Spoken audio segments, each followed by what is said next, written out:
70이 훌쩍 넘은 이제 나이 많은 어머니가 나이 40이 되었는데도 결혼할 생각이 없는 막내 아들에게 이렇게 이야기합니다. 이제 평소에는 언제 장가 갈래? 언제 장가 갈래? 덜덜 볶다가 이게 볶아서 안 될 것 같은 거예요, 이제. 막내다 보니까 나이 40이 됐는데도 이 사춘기 삘이 있어가지고 이렇게 볶으면 약간 또 이렇게 엇나가는 것 같아서 달랜다고 이제 이야기를 하다가 끝에 하는 말이 아들아, 얼굴 너무 보지 마라, 여자. 그 얼굴 뜯어먹고 살 거 아니다. 사람의 됨됨이가 얼굴이 전부가 아니다. 만약에 사람의 됨됨이를 좌우하는 게 얼굴이 전부라면 이 말을 안 했어야 돼요. 너그 애비는 사람이 아니다. 이 말을 한 거예요. 이제 무심결에 본심이 튀어나온 겁니다. 이제 너그 애비는 사람이 아니다. 여러분, 잘생긴 남편, 예쁜 아내, 뭐 그것보다 진짜 사랑이 뭔지 아는 사람이 더 아름다운 줄 믿습니다. 우리 옆에 있는 좌우 보시면서 이렇게 인사합시다. 그런 의미에서 미안합니다, 고맙습니다, 사랑합니다, 축복합니다. 미안합니다, 고맙습니다, 사랑합니다, 축복합니다. 네, 네. 자주 하세요. 네. 미안합니다. 하여튼 뭔지 모르겠죠. 못생겨서 미안하고 하여튼 미안합니다. 네. 고맙습니다, 사랑합니다, 축복합니다. 내 옆에 앉아줘서 고맙습니다. 그래서 오늘 본문에서 바울은요, 진정한 사랑이 무엇인지, 그리고 어떻게 하면 우리가 그런 사랑을 할 수 있는지에 대해서 이야기를 합니다. 사실 오늘 우리가 읽은 본문은 너무나 유명한 본문 아니겠습니까? 노래로도 부르고, 뭐 외우기도 하고, 뭐 다 외우지 못해도 사랑은 오래 참는데, 오래 참지 못하는 상대방에게 공격하는 말로 쓰기도 합니다. 넌 사랑을 모르는구나. 뭐 이렇게 이야기하기도 하죠. 그런데 오늘 바울이 사랑은 이런 거다. 사랑은 이런 것이다. 이런 말을 하면서 무려 15가지의 동사를 이야기합니다. 놀라운 건 사랑은 말하면서 그 중에 감정이나 느낌에 대한 표현은 하나도 없어요. 사랑은 설레임이다. 사랑은 짜릿함이다. 사랑은 두근거림이다. 포근함이다. 이런 거 없어요. 바울이 15가지 사랑에 대해서 언급하면서 전부 행동을 이야기해요. 사랑은 행동이라는 거예요. 동사다. 네? 사랑은 행동이고 결단이라는 거예요. 우리가 뭐 하나하나 다 살펴볼 수는 없지만 대부분 한번 짧게 살펴보려고 합니다. 제일 먼저 4절에 보니까 뭐라고 말합니까? 사랑은 오래 참고 온유하며. 여러분, 오래 참는다는 건 누르면서 인내하는 것 맞죠? 근데 그것만이 아니라 이 성경에서 오래 참는다라고 할 때는요, 상대가 변하지 않아도 포기하지 않는 인내예요. 내가 이렇게 기다려줬는데도 상대방이 안 변하는 것 같아요. 그럼에도 불구하고 포기하지 않고 계속 인내하는 겁니다. 그게 성경에서 말하는 오래 참음이에요. 왜? 예수님이 우리를 대하여서 그렇게 참으셨거든요. 예수님이 십자가에 달리시는 그 순간까지 제자들이 변했습니까? 오히려 전보다 못해진 것 같아요. 편안하고 안락할 때는 다른 모든 사람이 주를 버릴지라도 저만은 주님을 버리지 않겠습니다라고 호언장담하던 제자마저도 3번이나 예수님을 부인해 버렸습니다. 아직 십자가에 달리시기도 전이에요. 그냥 로마 군인에게 끌려가서 이제 막 두들겨 맞고 신문 받는데 이미 예수님을 3번이나 부인한 거예요. 그런데 예수님이 그 제자를 포기하지 않으시고 끝까지 인내하시고 부활하시고 난 다음에 베드로를 찾아가시지 않았습니까? 그래서 오래 참음은요, 예수님이 우리에게 대하여 하셨던 그런 오래 참음을 말해요. 상대가 변하지 않음에도 불구하고 끝까지 포기하지 않고 인내하는 거예요. 그냥 내가 한 3-4번은 내가 참는다. 이게 오래 참음이 아닙니다. 이게 오래 참음이 아니에요. 그래서 제자들이 예수님에게 원수를 얼마나 용서해야 됩니까? 라고 물을 때 7번 용서하면 됩니까? 그 당시 유대 문화에서 3번 용서하면 제일 많이 하는 거예요. 근데 7번 불렀으니까 어마어마하게 많이 부른 거예요. 그 제자가 물을 때는 이 정도 하면 진짜 엄청나게 용서하는 거 아니겠습니까? 근데 예수님은 7번이 아니라 70번씩 7번이라도 용서해야 된다. 그 말은 뭐예요? 490번 용서하라는 말이 아니라 끝까지 상대가 변하지 않음에도 불구하고 포기하지 않고 인내하는 거. 그게 오래 참음이거든요. 그런데 여러분, 이런 사랑은 우리 안에서는 나오기가 불가능합니다. 많이 참아봐야 3-4번이에요. 자식에 대해서도 그래요. 뒤에 가가지고 아이고 미안해 할지언정 팍 끌어오를 때는 어떡합니까? 자식이 자식처럼 그 순간에는 안 보여. 뭐처럼 보여요? 왼수처럼 보이는 거예요. 님도 남처럼 보이는 거예요. 우리는 그 정도밖에 안 되거든요. 그래서 이런 오래 참음이 우리 안에서 나올 수가 없어요. 다만 예수님이 나를 그렇게까지 포기하지 않으셨다는 걸 생각할 때, 그때 우리도 상대방이 변하지 않는 모습을 보면서도 포기하면 안 되지 하면서 인내를 할 수 있게 되는 거예요. 그래서 그 예수님을 바라보지 않고는 우리는 이런 인내를 할 수 없습니다. 할 수 없어요. 그저 내 성품에 기대 살려고 하면 자식한테도 그런 오래 참음이 안 된단 말이에요. 그렇기 때문에 오래 참는 것은 우리에게서 나오는 게 아니라 복음 안에서 나오는 거예요. 여기서 복음은 예수님. 그 다음 온유하다. 온유하다는 건 온순하다 이런 의미가 있는 게 아닙니다. 온유하다는 건요, 조금 비유적으로 설명을 하면 상대의 속도에 나를 맞추는 겁니다. 여러분, 두 사람이 서로 다른 속도로 인생을 살다가 만났어요. 그러면 어떤 싸움이 벌어지느냐 하면 네가 내 속도에 맞추라는 거예요. 내 스타일에 맞춰라. 근데 서로 그 생각을 하고 가는 거예요. 그러니까 계속 부딪히는 거죠. 저 사람 저거 뭐가 급해가지고 말이지, 상의도 안 하고 일을 저지르고 말이지. 뭐 그런 것부터 시작해서 좀 같이 가면 되는데 맨날 저런 느릿 이게 걷는 것만 말하는 게 아닙니다. 생각도 느리고 행동도 느리고 판단도 느리고 안 맞다 이거죠. 온유하지 않은 거예요. 온유함은 뭐냐? 서로 다른 속도로 살던 사람이 만나가지고 나의 속도와 너의 속도를 서로 상대방에게 맞춰가면서 중간 속도를 잡는 거예요. 그게 온유함입니다. 하물며 부부도 그 과정이 쉽지 않은데 피 한 방울 안 섞이고 혈연관계 지연관계 하나 없는, 법적으로 아무 관계가 없는 우리들이 모여가지고 온유함으로 서로를 대할 때 얼마나 부딪힘이 있겠습니까? 근데 이걸 기억해야 되는 거예요. 온순함이 아니라 저 사람의 속도의 스타일에 나를 맞추는 거다. 근데 이건 서로. 내가 그러면 저 사람도 그래요. 그래서 이 온유함의 과정 속에 필요한 게 바로 이 오래 참음이에요. 이 속도로 맞춰지려면 오래 참음이 동반되지 않으면 온유함으로 갈 수가 없어요. 온유함으로 갈 수가 없어요. 같은 속도로 서로 조절해서 중간 속도를 맞춰서 함께 걸어가는 것. 그게 온유함입니다. 그 다음 바울이 이야기하는 건 그 뒤에 뭐라고 이야기합니까? 시기하지 아니하며 자랑하지 아니하며 교만하지 아니해야 된다. 시기가 뭐냐? 내가 누군가보다 덜 사랑받는 것 같음에서 오는 불안함이에요. 시기가 단순히 저 사람을 질투하는 게 아닙니다. 왜 질투하냐? 왜 시기 질투하냐? 내가 저 사람보다 덜 사랑받는 것 같아서 불안한 거예요. 그래서 시기하는 거예요. 형제 간에 막 시기해요. 내가 형보다 엄마 아빠한테 덜 사랑받는 것 같아. 그럼 엄마 아빠한테는 힘이 안 되니까는 대항을 못 해. 그럼 누구를 시기해요? 형제를 시기하는 거예요. 요셉이 형들이 그렇게 시기했잖아요. 그 형들이 왜 요셉을 시기했습니까? 딱 보니까 부모님이 자기들보다 요셉을 더 사랑하는 것 같아요. 자기들이 요셉보다 사랑을 못 받는 것 같아요. 그래서 요셉을 시기해가지고 팔아버린 것 아니겠습니까? 자랑은 뭐냐? 내가 더 사랑받을 만한 존재라는 자기 과시예요. 내가 너보다, 내가 더 사랑받을 만한 자격이 있어 라고 자기를 드러내는 게, 그게 자랑이에요. 교만은 뭐냐? 내가 너보다 더 우월하다는 착각이에요. 내가 너보다 더 우월하다는 착각. 그래서 시기와 자랑과 교만은 불안과 자기 과시와 착각의 발로예요. 이 모든 게 내 안에 복음이 없을 때 생기는 결핍이라는 거예요.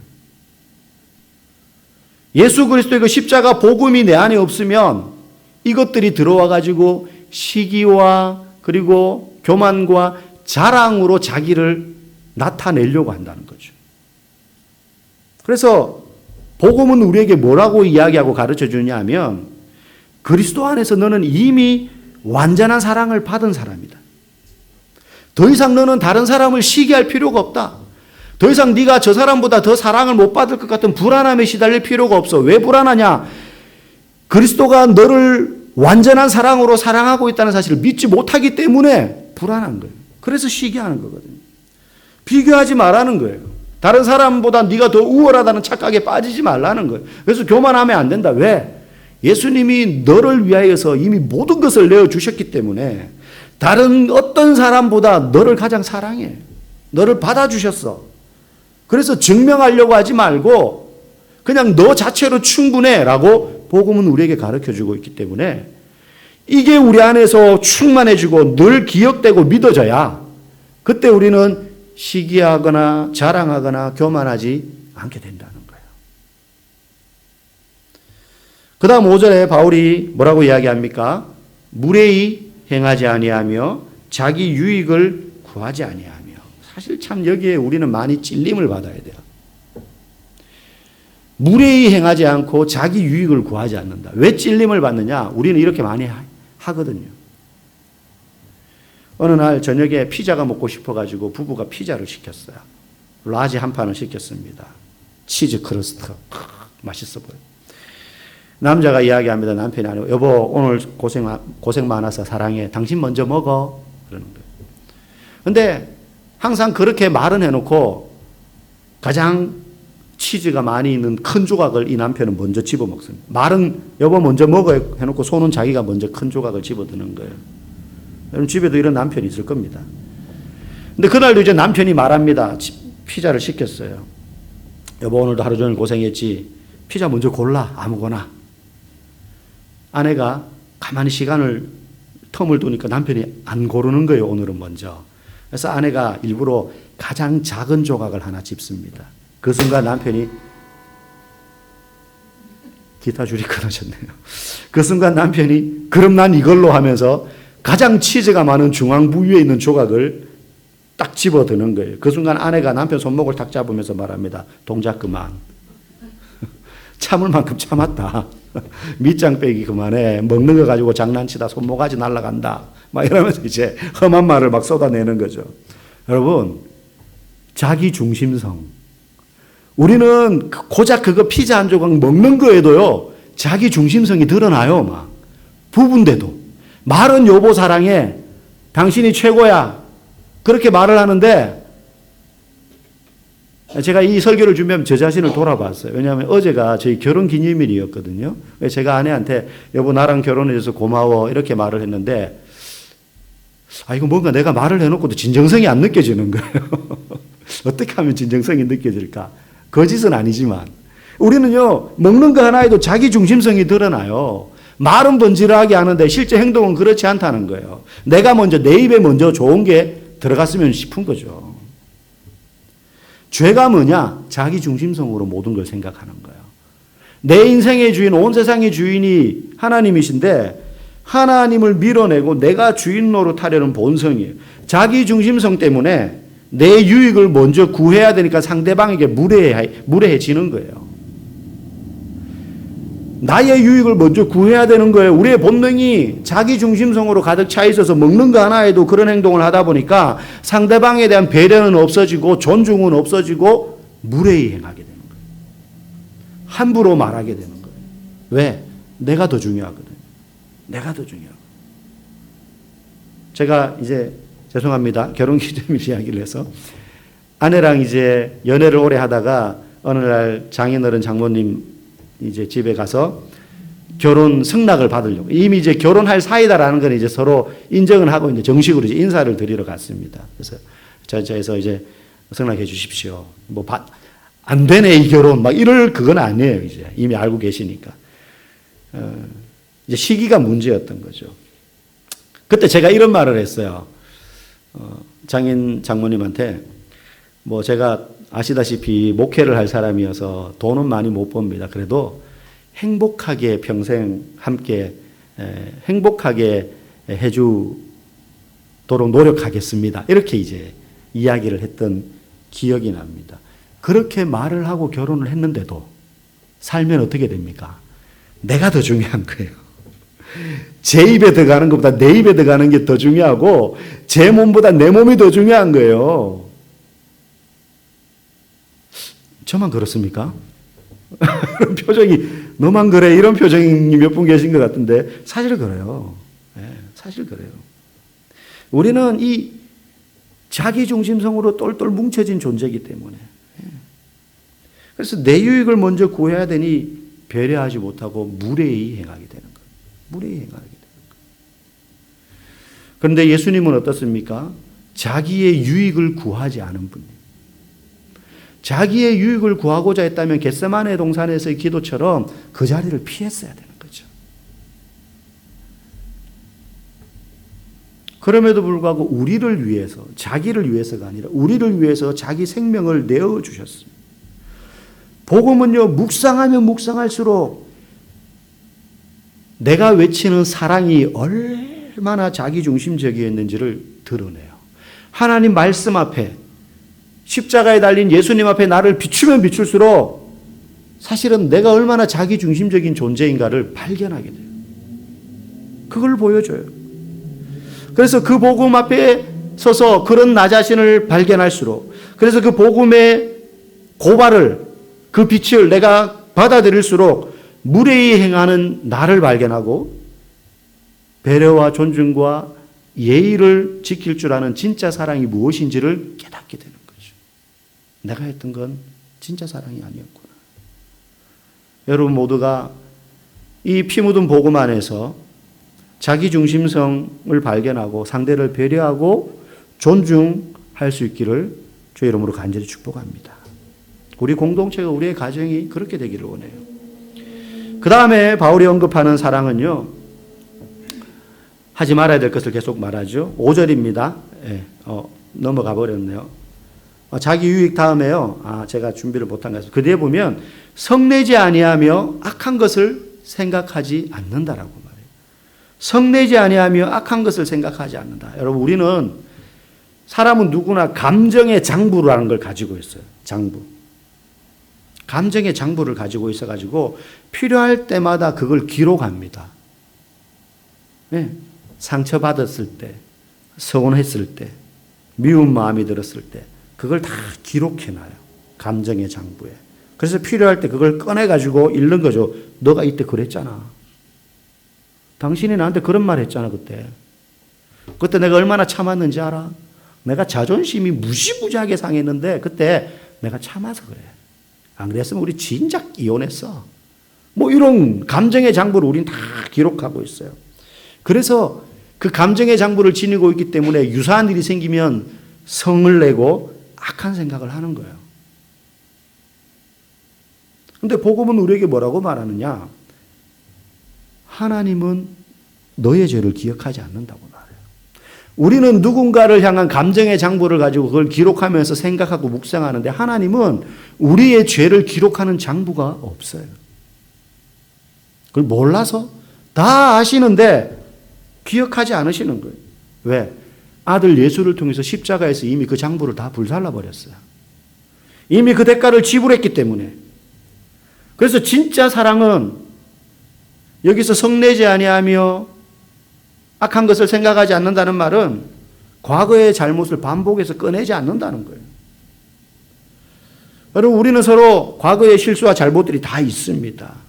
사람 사이에도 그렇습니다. 성도들 사이에도 그럴 수 있습니다. 그래도 묻지 않는 거예요. 왜냐하면 예수님이 나의 과거를 다 끝냈다라는 것을 믿기 때문에, 어떤 죄인이라 할지라도. 그래서 그 사랑을 우리가 아는 사람은 성내지 않고 악한 것을 생각하지 않는 거예요. 그 다음 7절에 뭐라고 이야기합니까? 같이 읽어봅시다. 모든 것을 참으며 모든 것을 믿으며 모든 것을 바라며 모든 것을 견디느니라. 참고 믿고 바라고 견딘다. 여기에도 느낌이나 감정은 없어요. 행동이 행동. 결혼한 지 한 12년 정도 된 부부가 있었습니다. 남편은 매일 퇴근하면 유일한 낙이 소파에 앉자마자 프로야구를 시청하는 겁니다. 야구를 보는 게 낙이에요. 근데 아내는 같은 시간에 드라마 본방사수를 하는 게 낙입니다. TV는 한 대뿐이에요. 매일 저녁 둘 사이에 리모컨 전쟁이 벌어집니다. 리모컨이 누구 손에 있느냐에 따라서 그날 야구장이 되기도 하고 그 집이 법정이 되거나 병원이 되기도 합니다. 그러다가 하루는 아내가 조용히 말합니다. 여보, 나는 결혼한 이후에 12년 동안 당신이 드라마를 한 편도 제대로 보게 해준 적이 없는 것 같아. 맨날 리모컨 갖고 채널을 이리저리 돌리니까. 남편이 깜짝 놀라면서 말해요. 나도. 나도 야구를 처음부터 끝까지 제대로 본 적이 없는 것 같아. 왜 그래요? 둘 다 리모컨 가지고 이리 돌렸다 저리 돌렸다 싸우니까 둘 다 손해를 보면서 산 거죠. 예. 그때 이 부부가 비로소 깨닫는 거야. 그 리모컨을 빼앗겨서 채널을 양보할 때마다 내가 꾹 참아왔다고 생각했거든요. 내가 그래도 조금이라도 마음이 넓은 사람이 참자 하고 참아왔다고 생각했어요. 그런데 사실은 그게 진짜 사랑이 아니었던 거예요. 사랑하는 것이구나 하고 사랑하니까 참아야지. 아니. 사랑은 단순히 참는 게 아니, 견디는 척 하는 게 아니라 상대를 위해서 마음에서 나오는 인내로 그 사람에게 맞춰주는 거죠.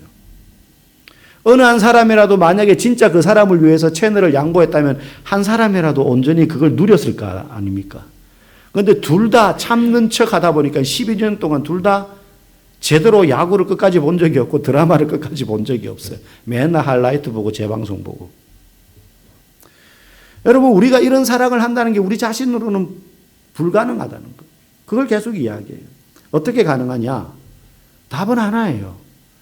예수님이 우리에게 어떻게 하셨는지를 묵상해야 돼요. 그분은 우리를 끝까지 참으셨어요. 여기 모든 것을 참으며 그분은 우리를 끝까지 믿으셨어요.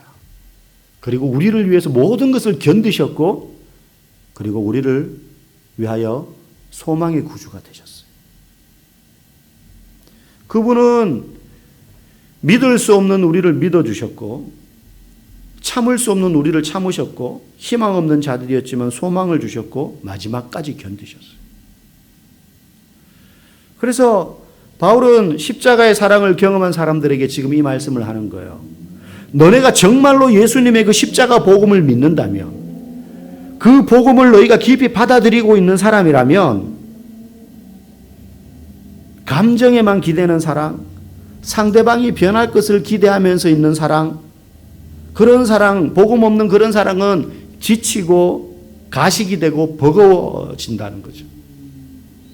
하지만 나는 사랑받아야 될 존재가 아니라 이미 예수님께 사랑받은 사람이라는 사실을 믿는다면, 나이가 많건 가난하건 교회를 오래 다녔건 어리건 상관없이 나는 이미 예수님께 사랑받는 자라는 확신이 있다면, 내가 용서받을 수 없는 큰 죄에서 용서받았기 때문에 누구라도 용서할 수 있고 그리고 사랑할 수 있게 되는 거예요. 내 성품으로 사랑하는 거 안 됩니다. 우린 전부 밴댕이 소갈딱지라서 안 돼요. 내가 편안하고 잘 나갈 때는 모든 걸 포용할 수 있을 것 같다가도 어려움에 처하면 다 이렇게 되는 거예요. 어떤 부부가 상담을 받으러 목사님께 왔습니다. 목사님, 요즘은 사랑이 뭔지 모르겠어요. 이 사람하고 살다 보니까 처음에는 모든 게 예뻐 보이고 좋아 보이고 너무 좋았는데 이젠 눈에 거슬리고요. 어떨 때는 꼴도 보기 싫어요. 목사님이 그 얘기를 쭉 듣다가 속으로 생각합니다. 니만 그런 게 아니다. 근데 어떻게 그런 말을 합니까? 저도 그래요. 이럴 수 없잖아요. 애써 미소 지으면서 목사님이 이렇게 이야기합니다. 사랑이란 건요, 감정일 때는 하트고 결심일 때는 십자가입니다. 사랑이란 건 감정일 때는 하트고, 그러니까 막 이 감정이 솟아오를 때는 다 하트 뿅뿅인 거예요. 앞에서 방구를 뿡뿡 끼제껴도 예뻐 보여요. 근데 어느 순간 결심해야 될 때가 있어요. 방구를 뿡뿡 끼제끼는 저 모습이 너무 보기 싫은 거예요. 근데 그 순간 결심을 해야 돼, 사랑하기로. 그러면 그때부터는 십자가예요, 십자가, 사랑은. 예수님이 그래서 십자가 지신 것 아니겠습니까? 그냥 좋은 마음으로 얘들아 사랑해 이러기만 하신 게 아니잖아요. 우리를 사랑하셔서 십자가를 지셨어요. 사랑이요, 느낌일 때는 금방 시들지만 결단일 때는 견뎌야 되는 거예요. 견뎌야 되는 거예요. 여러분 혹시 감정이 예전 같지 않아서 마음이 힘듭니까? 상대방이 나를 향해서 예전처럼 뜨거운 애정 표현을 안 해주니까 괴롭습니까? 마음에 들지 않습니까? 그때 서로가 복음을 묵상하십시오. 예수님이 우리를 어떻게 사랑하셨는지, 그분이 나를 어떻게 참으셨는지, 그분이 소망 없는 나를 어떻게 바라보셨는지, 타다 남은 마른 나무 작대기처럼 아무짝에도 쓸모없는 그런 나를 내 인생의 불꽃을 피워내기 위해서 자기 몸을 어떻게 태우셨는지, 그 복음을 우리가 다시 붙들 때, 그 예수님의 사랑을 우리가 깊이 묵상할 때 우리는 다시 사랑할 수 있는 거예요. 아니, 진짜 사랑을 할 수 있게 되는 줄 믿습니다. 사랑은 감정이 아니라 복음에서 오는 행동이고 십자가예요. 그러니 사랑은 잘 견뎌야 되는 거예요. 견뎌야 되는 거예요. 그래서 제가 가끔 그런 이야기 합니다. 10년, 20년 이렇게 지내다 보면 감정으로 부부 관계가 유지되는 게 아니라 때로는요, 의리, 산전수전 함께 겪어왔다는 그 의리, 그게 감정보다 더 귀해요. 어떨 때는요. 네. 여러분, 내 것으로 사랑하는 사람이 아니라 십자가 복음을 경험하고 그 복음을 깊이 묵상함으로 부부 간에, 가족 간에, 그리고 성도 간에, 그리고 우리 교회가 서로 이 참된 사랑으로, 감정이 아닌 행동으로 충만해질 수 있기를 주의 이름으로 간절히 축복합니다.